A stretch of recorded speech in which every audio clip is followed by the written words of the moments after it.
Assalamualaikum warahmatullahi wabarakatuh. Waalaikumsalam warahmatullahi wabarakatuh. Alhamdulillahirabbil alamin wa bihi nasta'inu ala umuri dunya waddin wassalatu wassalamu ala asyrafil anbiya wal mursalin amma ba'd.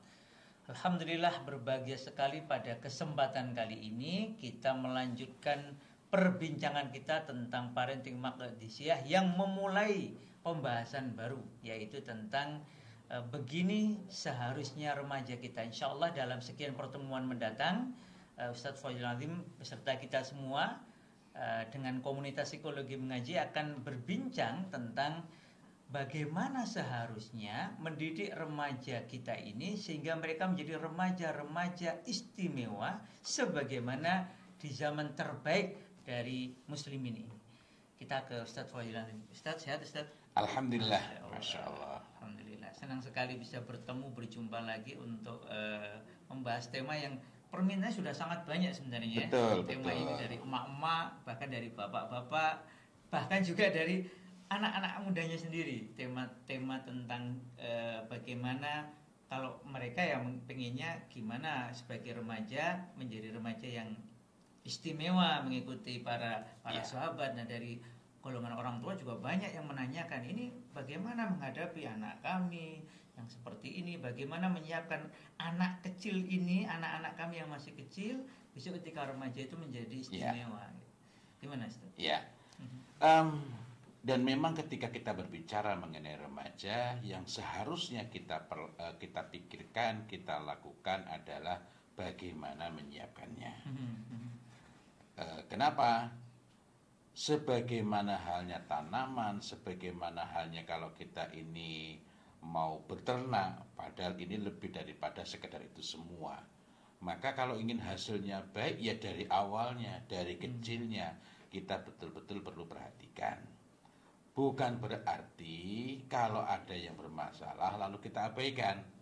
Akan tetapi kita perlu paham kenapa sih ada yang bermasalah, ada yang tidak. Kemudian yang kedua, normalnya. Sebentar Ustaz, tadi kok menarik. Remaja itu ada yang bermasalah, ada yang tidak.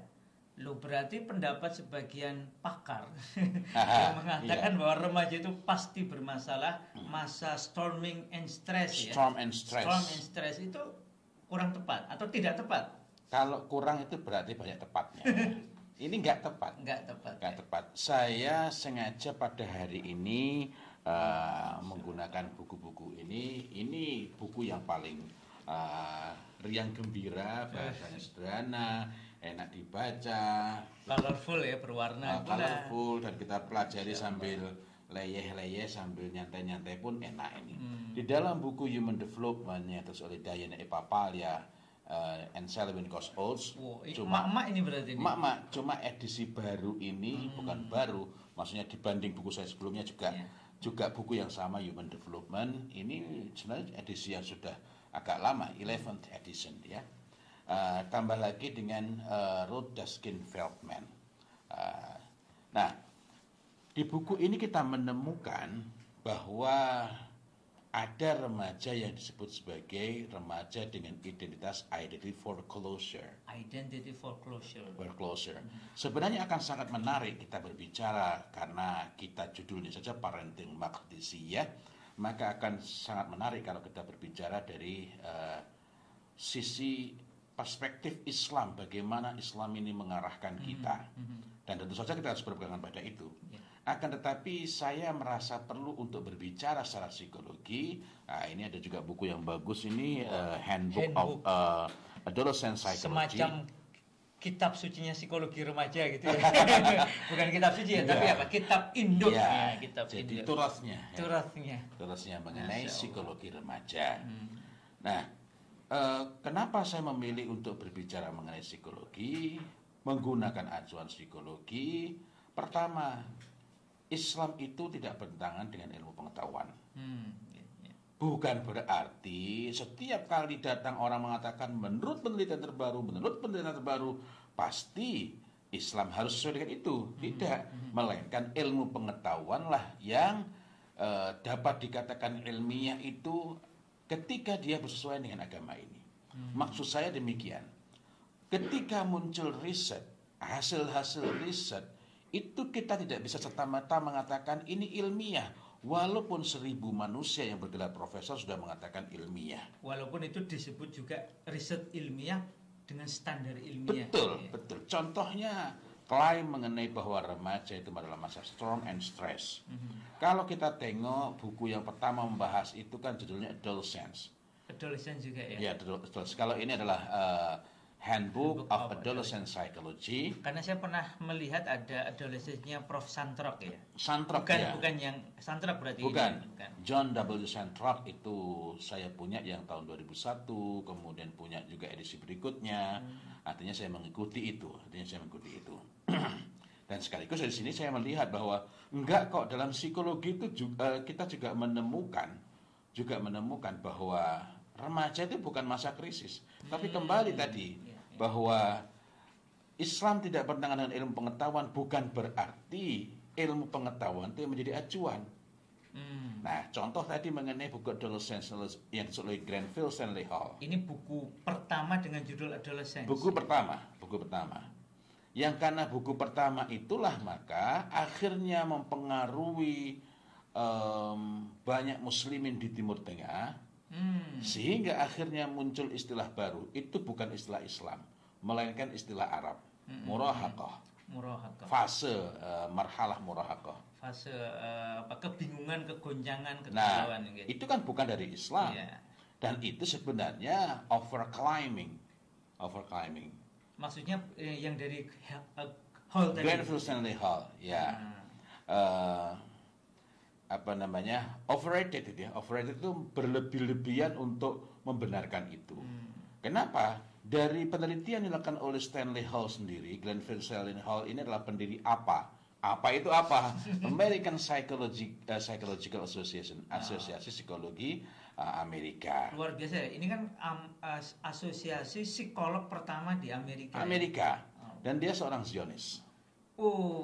Zionis. Okay. Nah, yang perlu menjadi perbincangan adalah di dalam risetnya Grenfell Stanley Hall, dia nulis buku Adolescence itu edisi pertama, nanti bisa dicek seingat saya dan saya ingat sepertinya demikian, itu tahun 1904. Sebelum Muhammadiyah berdiri, sebelum NU berdiri, gitu ya. Sebelum Budi Utomo, ya. Serius betul ya. Ya. Kemudian dia terbitkan juga edisi berikutnya yang didukung dalam tanda petik riset-riset tahun 1908.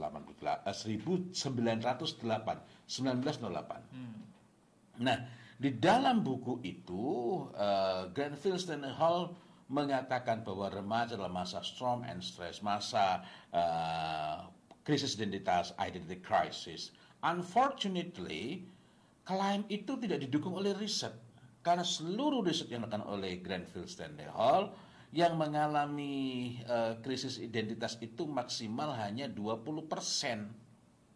Dan juga tidak didukung oleh riset-riset berikutnya dari murid-murid Stanley Hall. Riset-riset berikutnya, bahkan kalau kita tengok misalnya di dalam publikasi tahun 1992 misalnya dari Over and Swallowed Riegel, itu juga sekali lagi menunjukkan bahwa yang mengalami krisis identitas itu maksimal 20%.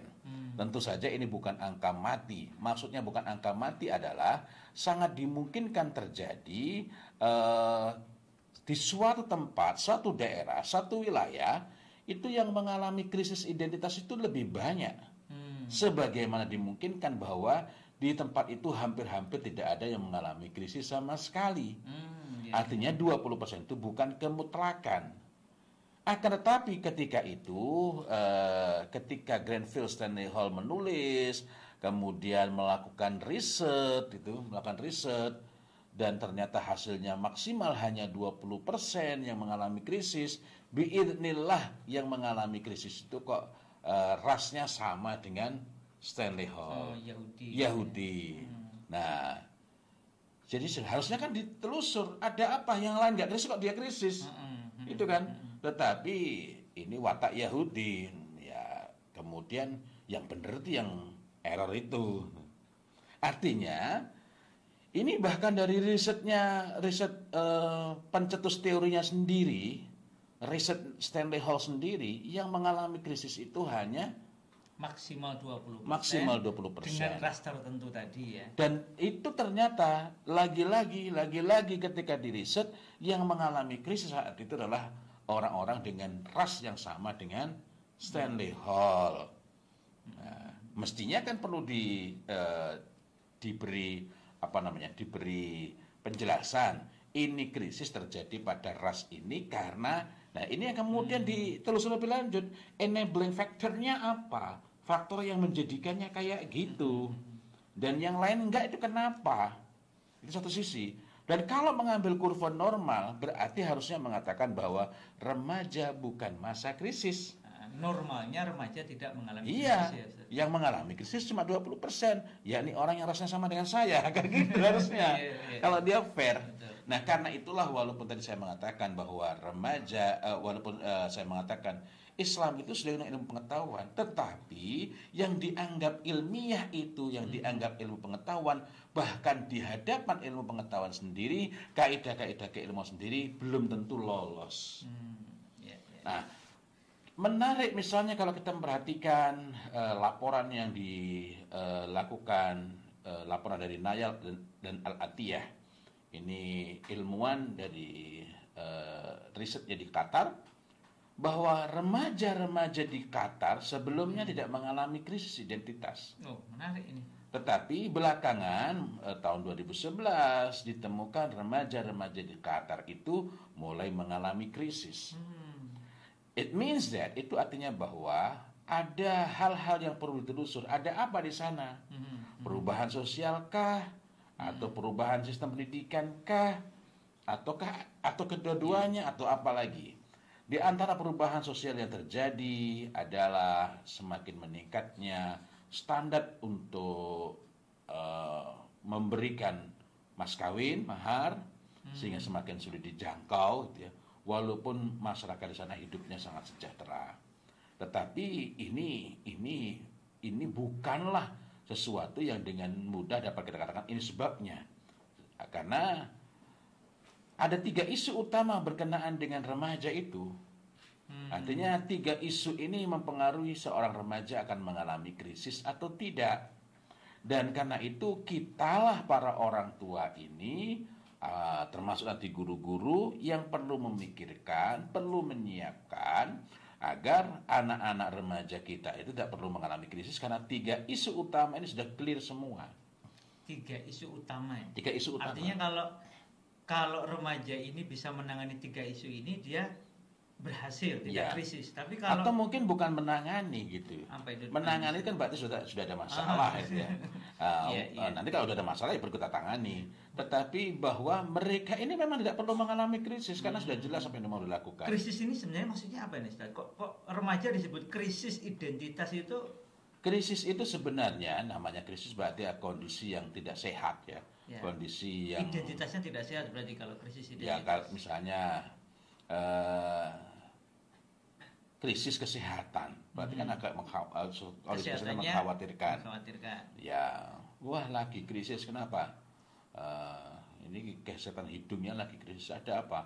Flu berat. Nah, ini untuk memudahkan saja. Contoh remaja-remaja di Samoa, ini penelitian yang sangat klasik ya, yang sangat klasik itu yang dilakukan oleh Margaret Mead, dan kemudian laporannya dipublikasikan tahun 1928. Wah, pas Sumpah Pemuda. Sumpah tahun Pemuda. Sumpah Pemuda. Nah, ini remaja-remaja di sana tidak perlu mengalami krisis, karena begitu keluar dari masa kanak-kanak, transisinya kan smooth. Bukan berarti langsung menjadi remaja. Mereka sudah dihadapkan pada tanggung jawab, kemudian mereka juga sudah segera dilibatkan, diberi kepercayaan, dan kemudian mereka berinteraksi dengan orang dewasa. Artinya ada proses transisi yang smooth begitu. Dan mereka kemudian segera mengambil tanggung jawab untuk keluarga, termasuk keluarga induknya, maupun kemudian mereka menikah. Nah, ada kepercayaan yang kokoh yang mereka pegangi. Nah, kita bukan berbicara mengenai kepercayaan mereka, tetapi tiga hal itu aman pada mereka dan mereka tidak perlu mengalami gonjang-ganjing. Saya jadi teringat belakangan ini kan kita mendapati contoh-contoh, mendapati berita yang semakin santer. Berita apa itu? Yakni meningkatnya angka student crime, kejahatan. Kalau di Jogja kelitih gitu ya. Kelitih ini lebih parah lagi, lebih parah lagi. Ini adalah student crime, kejahatan. Laporan-laporan dari lembaga yang ada di Amerika sendiri menyebutnya sebagai student crime, kejahatan oleh pelajar. Iya. Bukan hanya remaja, tapi remaja yang harusnya terdidik. Betul. Dan kejahatan itu dilakukan juga di sekolah, ya, di sekolah. Dan tingkat kejahatannya itu cukup mendebarkan.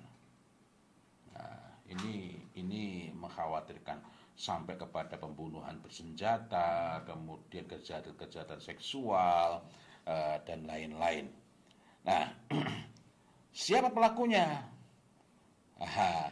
Ini saya baca agak-agak gimana gitu, agak-agak gimana. Termasuk siapa korbannya? Ini juga demikian. Korbannya misalnya dari segi gendernya. Dari segi gendernya itu korbannya nyebutnya itu gimana itu ya? Korbannya perempuan 24,7%. Perempuan 24,7%. Iya, berarti 24. Berarti kalau begitu 75,3 laki-laki. Enggak. Kok enggak? Lalu siapa itu? Di sini dikatakan male, laki-laki 13,1%. Lebih sedikit ya. Berarti 13,1%. tambah 24,7 itu baru 37,8. Nah, yang mayoritas itu gendernya apa itu? Nah, oh ya Karim. Ini kok bau-baunya tambah nggak sedap ini. Allah ya Karim. Ada yang namanya gender non-conforming. Non-conforming. Gender non-conforming itu begini. Laki-laki misalnya.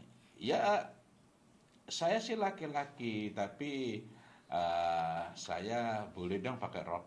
Naudzubillah. Naudzubillah misalnya. Jangan saya contohnya dia. Laki-laki tapi dia lebih memilih untuk menggunakan atribut-atribut, perilaku seperti lawan jenis. Tetapi dia sendiri masih misalnya dia bisa punya istri gitu. Punya istri. Itu gender non conforming. Ini orang-orang bingung kalau itu. Nah, karena itu nanti kita perlu bahas mengenai 3 isu utama itu antara lain kan soal love and relationship.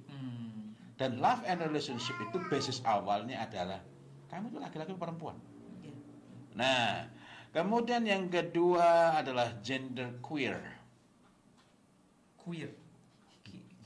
Gender queer itu istilahnya banyak sekali. Lebih dari 5. Gender queer itu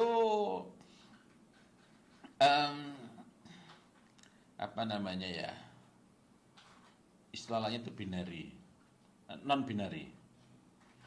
Gender queer itu ya nanti ada yang netral. Nggak tahu itu. Kita nggak usah bahas detailnya lah itu ya. Yang jelas ternyata kebingungan itu ada transgender, ada transseksual. Tadi juga ada yang yang fluid, gender fluid itu artinya luwes. Kalau kayak sekarang lebih enak jadi perempuan. Nah, ini mempengaruhi student crime tadi ya, satu di antara. Student crime. Nah, ini kan menarik ya. Kok menarik? Tapi seharusnya nggak perlu terjadi.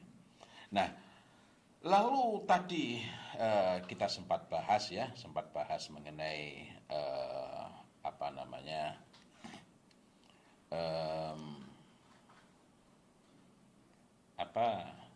3 isu utama. Ya, 3 isu utama itu tadi Ustadz sebut kalau remaja ini tidak mengalami krisis berarti mereka itu bisa apa namanya? Kalau 3 isu utama ini mereka aman-aman saja, aman. baik, nggak perlu mengalami kebingungan. Contoh tadi mengenai aku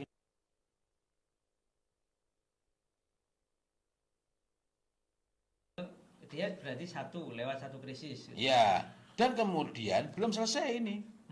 Ini kan tidak mengalami kebingungan gender.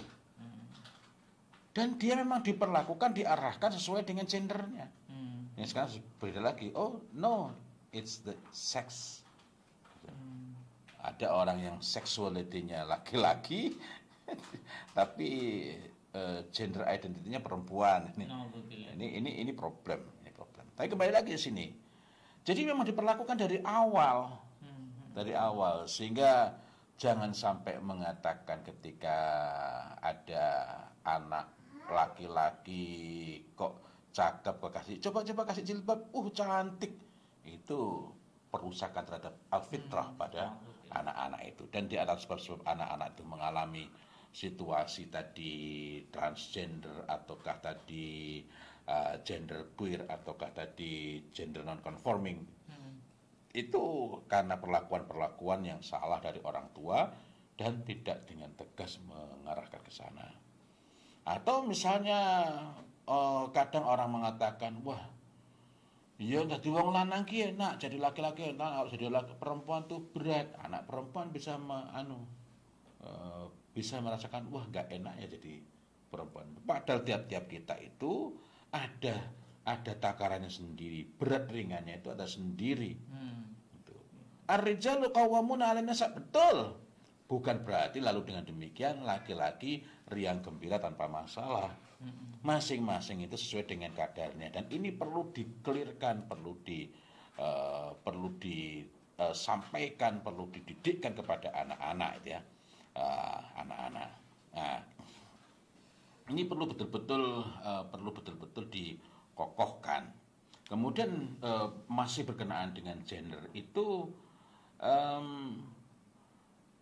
orang tua maupun pendidik membangun orientasi. Orientasi apa? Cuma ini nggak ada ya. Tempo hari kita sempat nulis bareng, tapi nanti bisa dicek ya. Mudah-mudahan nanti kita bisa tulis yang lebih komprehensif. Menikah sepenuh kesiapan bagi remaja. Yang itu bisa untuk anak SD kelas 6, kelas 5, atau sampai kelas 1, kelas 2, kelas 3, meskipun untuk SMA pun boleh. Ya. Kalau ini kita itu waktu itu nulisnya untuk ini untuk isu yang lainnya lagi. Oh, tadi isu pertama adalah tentang love and relationship. Jadi anak itu dari awal sebelum mereka itu menginjak usia remaja atau awal remaja memang sudah dibangun orientasi untuk menikah. Sehingga kita nggak pakai mengatakan berkali-kali kamu nggak boleh pacaran, anak-anak itu sudah mengarahkan. Nah, kadang terjadi nggak boleh pacaran, bukan berarti saya membolehkan, tapi so what gitu loh. Ini nggak dibangun. Jadi ini perlu disiapkan betul. Sehingga tidak menganggap bahwa nikah itu wow sinom kok nikah itu enggak bebas lagi. Tidak, nikah itu pembebasan. Namanya lintas kuno ilaiha. Kalau kamu nikah itu hidupmu tenang, kamu lebih produktif. Alhamdulillahirabbil alamin. Meskipun saya itu berpikir nikah sejak SMA kelas 3 Allah. Dan baru terlaksana nikah itu ketika kuliah. Tapi poin saya adalah alhamdulillahirabbil alamin, saya nikah saat kuliah. Alhamdulillah, baik, berlangsung dengan alhamdulillah baik. Dan karena itu pula lah saya lulus. Karena dulu itu saya sudah berpikir mungkin dipengaruhi oleh bacaan-bacaan, diskusi-diskusi saya, kuliah itu buat apa toh, yang penting kan ilmunya bukan lulusnya. Tetapi ketika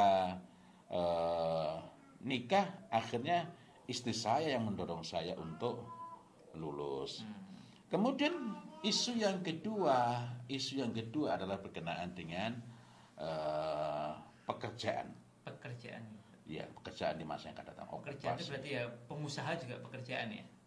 Ya, apapun itu. Nah, tapi poin pokoknya bukan apa sih pekerjaanmu, tapi sikap mental terhadap kerja, sikap mental terhadap harta.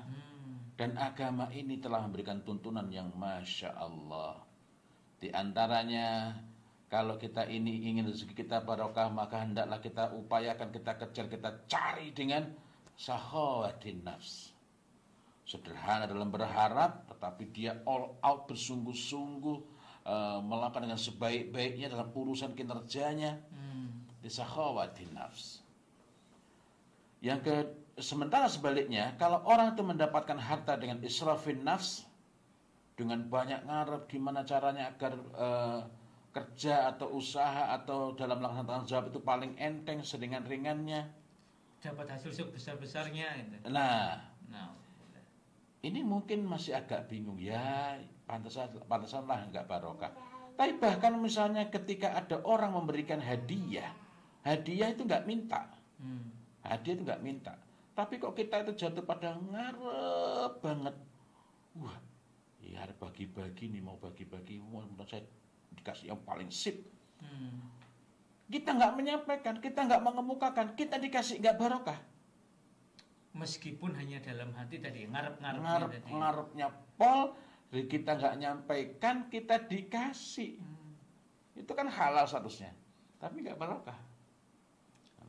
Karena itu hal-hal semacam ini kan bagian-bagian saja. Sikap mental ini bukan hanya diberitahukan, melainkan memang ditumbuhkan, dibangun untuk bersungguh-sungguh dalam bekerja, mengambil tanggung jawab. Nah, di buku ini kan antara lain bagaimana kita itu mendorong anak untuk inilah dadaku, saya siap mengambil tanggung jawab. Analah. Nah, ini sebenarnya tulisan. Ini ada yang sudah tanya, Ustaz. Ini kapan ini diteruskan? Ini kayaknya cuma baru ringkasan ini. Gitu. Betul, saya beberapa kali ada mengatakan, Ustaz, itu tolong ditulis yang lebih lengkap. Nah, karena itu nanti saya tanya saja pada penulisnya ini. Penulis pertama. Ya, ini tulisan kami bertiga, yang ini memang bisa diunduh, dan ini nanti sudah ada penyeliannya, penelaahnya, dia bisa diunduh untuk dibaca oleh anak-anak. Yang di sini gimana orang muda itu dari awal sudah dibangun sikap siap mengambil tanggung jawab. Kalau sikap itu telah terbangun pada diri pada diri anak, bahkan sebelum remaja, maka ketika dia masuk ke masa remaja, insya Allah tidak perlu mengalami krisis. Ini kita bahkan belum berbicara mengenai apa sih yang perlu dilakukan oleh orang tua step by step. Tapi ini kita baru berbicara mengenai 3 isu utama. Yang ketiga tadi berarti apa? Nah, yang ketiga ini urutan itu sama seperti ketika Rasulullah Muhammad SAW tungkahul mar'ah li arba'. Yang ketiga ini justru yang mengatasi 2 hal tadi. Artinya yang ketiga ini adalah yang terpenting di antara 3. Apa itu? Nilai-nilai. Maksudnya nilai-nilai itu gimana? Nilai-nilai yang diyakini dan dia hidup dengannya. Klise banget sih. Kita mengatakan klise karena ini kurang dihayati. Agama, anak memperoleh pendidikan, mungkin pengajaran, karena tidak semua pengajaran adalah pendidikan. Anak memperoleh pengajaran agama, imma itu di sekolah atau di pondok atau di lembaga apapun, karena sekarang pondok itu juga banyak macamnya. Tapi ketika hanya menjadi pengetahuan, maka agama itu tidak menjadi nilai-nilai yang diyakini. Nah, kalau nilai yang diyakini berarti dia yakin dalam hati dan mengikatkan diri dengannya. Kalau pakai bahasa di psikologi di sana, values to believe and live by. Dia menjalaninya sebagai bagian dari kesehariannya gitu. Menjalani dan dia ingin sesuai dengan nilai diyakini itu. Okay. Mungkin kita nggak bisa menjalani dengan penuh, atau mungkin kita masih jauh dari nilai yang kita yakini, tapi kita itu menginginkan agar kita bisa hidup sesuai dengan nilai-nilai itu. Artinya dalam hal ini betul-betul menjadi nilai yang diyakini, bukan menjadi pengetahuan tentang nilai-nilai. Pengetahuan tentang nilai-nilai itu gimana? Anak ditanya mencuri, kemudian menjamret. Kok mencuri menjamret? Karena saya teringat dengan tadi yang student crime di Amerika itu, anak-anak SD atau anak-anak SMP itu sudah melakukan kejahatan-kejahatan serius gitu ya. Tahun tahun 2020 misalnya itu nanti ada juga yang sampai pelecehan macam-macam itu ya. Yang menyampaikan itu kok jadi agak nggak tega gitu ya, nggak tega. Termasuk nanti kalau yang ringan-ringan itu kan vandalisme, kemudian bukan ringan ya, pencurian itu. Pencurian itu lebih banyak. ringan daripada yang berat tadi ya. Iya. Meskipun juga berat sebenarnya kan. Betul. Misalnya pada rentang tahun ajaran 2017-2018, tahun ajaran itu, setahun ajaran itu di sekolah-sekolah publik Amerika itu diperkirakan terjadi 932.300 kejahatan, peristiwa kejahatan yang dilakukan oleh pelajar. Ya, insiden kejahatan, dan 476.100 peristiwa non-violent, non-kejahatan. Ya karena kecerobohan atau yang lain-lain, tapi dikategorikan non-violent. Ini menurut laporan dari National Center of Education Statistics tahun 2019. Belum lagi nanti kejahatan seksual, perampokan.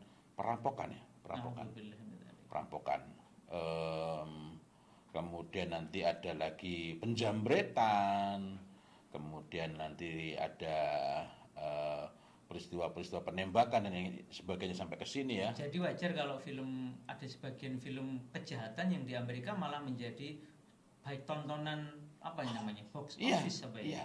Padahal itu jelas-jelas kejahatan itu. Tapi kok dijadikan tokoh ya. Nah, ini ini hal-hal yang apa nyebutnya itu?